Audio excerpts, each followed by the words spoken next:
Bismillahirrahmanirrahim. Assalamualaikum warahmatullahi wabarakatuh. Alhamdulillahirabbil alamin wa bihi nasta'in ala umuri dunya waddin. Wassalatu wassalamu ala asyrafil anbiya'i wal mursalin wa ala alihi wa sahbihi ajmain. Amma ba'd. Ismi Edo Trijanuar Dwi Pratama. Jalastu fil faslil khamis ba. NIM 2013 655. Mata kuliah Lahjah Arabiyah, dosen pengampu Dr. Aang Saiful Millah.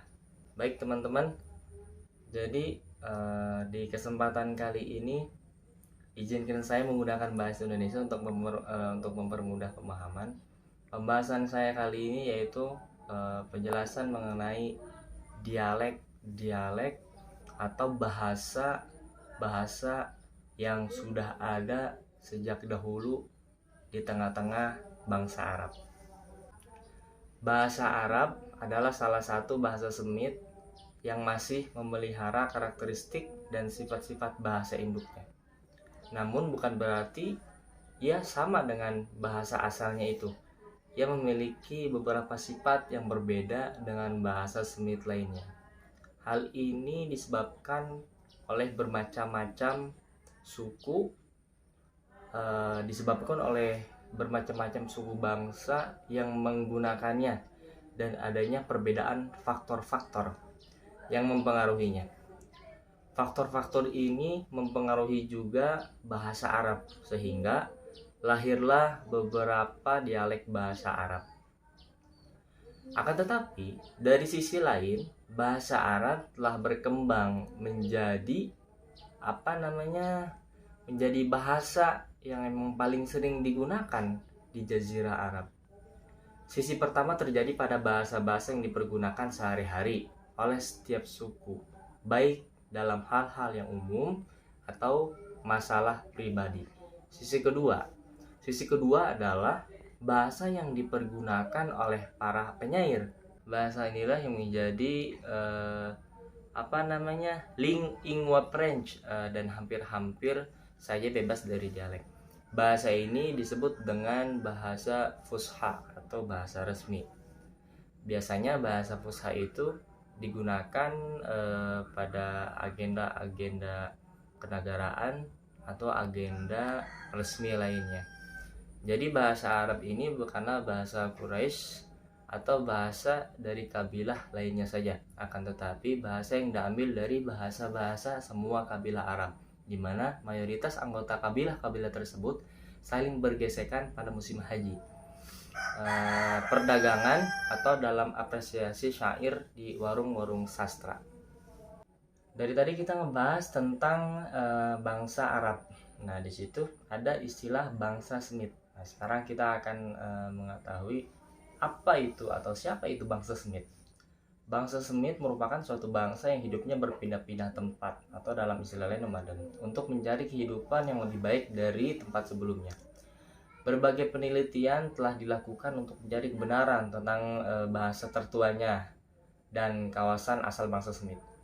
Peran peneliti dalam hal ini sangatlah penting untuk menambah pengetahuan bagi masyarakat dunia. Namun, berbeda pendapat para ahli dalam menentukannya. Bangsa Semit itu diberikan kepada bangsa Aramia. Jadi istilah Semit itu diberikan kepada bangsa Aramia, Finiqiyah, Ibriyah, Arabia, Yamania, dan Babilia, Asyuriyah. Dalam bahasa Semit ini, istilah yang merupakan gabungan dari bahasa-bahasa yang berkaitan yang dinisbahkan kepada Sam bin Nuh, atau Sam merupakan salah satu dari anak-anak Nuh. Nah, adapun orang pertama yang memberikan istilah atau penamaan ini terhadap bangsa-bangsa tersebut adalah seorang ahli dari Jerman yang bernama Scholzer pada akhir abad ke-18, tepatnya pada tahun 1798. Dari 3 orang keturunan Nuh, Ham, Sam, dan Yafid. Adapun bangsa-bangsa tersebut merupakan keturunan dari anak cucu mereka. Nah, sekarang mari kita bahas pengertian lahjah dialek. Secara etimologi, lahjah seperti yang ditulis oleh Ibnu Manzur dalam Lisan Al-Arab, bermakna gemar dengan sesuatu, menyanyikan, mengucapkan, dan membiasakannya. Sealur dengan makna ini, dalam kamus Al-Munjid disebutkan pula bahwa lahjah berarti bahasa manusia yang menjadi karakter dan dibiasakan olehnya. Dari makna etimologi ini bisa dipahami bahwa dialek merupakan sebuah ragam bahasa yang lebih disenangi, lebih bisa dipraktekkan, dan lebih mudah diujarkan oleh individu-individu dari suatu komunitas bahasa tertentu dalam kehidupan keseharian mereka. Dialek juga bisa menjadi ciri khas bagi seorang atau suatu komunitas bahasa tertentu.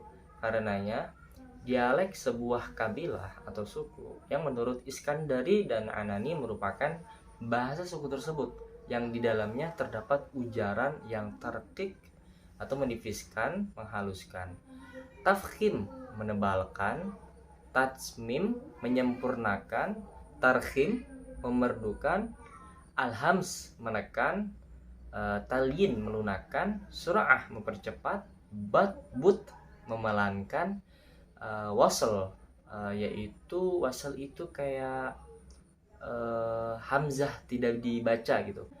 Adapun secara terminologi, lahja atau dialek dalam kamus Longman diartikan sebagai variasi dari sebuah bahasa yang dipergunakan di suatu bagian dari sebuah negara yang variasi itu berbeda dengan variasi-variasi lainnya dari bahasa yang sama dalam sejumlah kata atau gramatikanya. Lebih terperinci, Daud mengartikan bahwa lahja atau dialek yaitu cara pemakaian bahasa yang berbeda dari cara-cara lainnya di dalam suatu bahasa, karena masing-masing memiliki ciri-ciri kebahasaan yang khusus dan tiap-tiap cara ini bersama-sama bersekutu dalam membentuk ciri-ciri kebahasaan yang bersifat umum. Mungkin cukup sekian pemaparan yang saya sampaikan, kurang lebihnya mohon maaf apabila ada kata-kata atau kalimat yang salah, mohon dikoreksi. Cukup sekian. Assalamualaikum warahmatullahi wabarakatuh.